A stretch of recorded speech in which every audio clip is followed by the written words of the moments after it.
Hi, this is Mary Redmond, the Fearless Negotiator, with another homework tip for you in your negotiation. Today's tip has to do with who's on your negotiation team, and let's assume that you will have a team. Let's also assume for this particular tip that you are acquiring some new assets. That makes a difference in what you're acquiring or negotiating, because the team players will be different based upon what the goal is. Let's also assume that you're the team leader assembling all of those folks.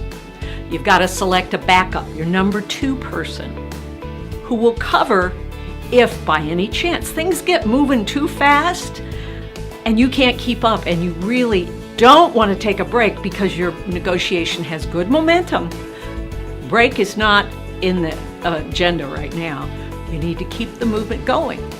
You also need to have a backup who you have communicated with what is the signal you will send to them so they know when to step in and not step on you and what you have to say.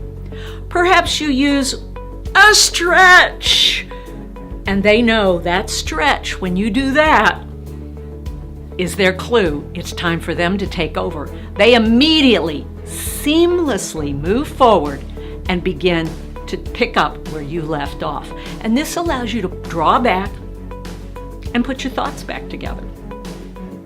The number 2 person, the number 2 member of a team you will assemble is your note taker. Oh my goodness, that is probably, in my opinion, the most important person you bring to the meeting is your note taker. Did you know that Bill Gates is a note taker? He's the guy at the meeting, and he doesn't do it with a computer, strangely enough. Bill Gates takes handwritten notes. So if it's good enough for Bill Gates, it's good enough for the Fearless Negotiator. I take notes at every meeting. If I had the luxury of a meeting with a co-negotiator, that person would be the note taker. The note taker does not talk at the meeting. They just take great notes. They listen to who gives in on something, who says something, always recording what's going on. They may also be able to spot some body language that you're so busy in your negotiation you didn't see, and so they have to make a note in their notes about body language that they observed.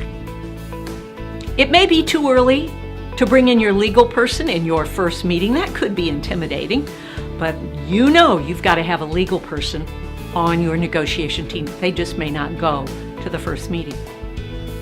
Very likely, if the meeting is all about something technologically, you will want one of your product technology people to come with you. Because what you will find is they talk tech. Your tech person talks to their tech person. And those two move the negotiation forward because they talk the same language, but they're very essential.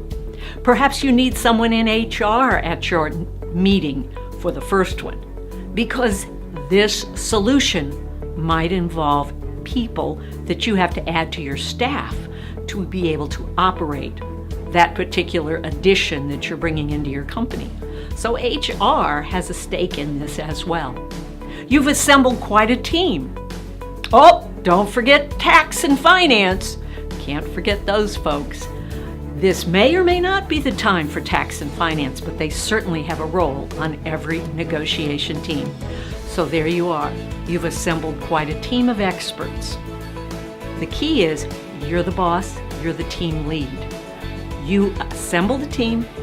You all have your own language that you have communicated.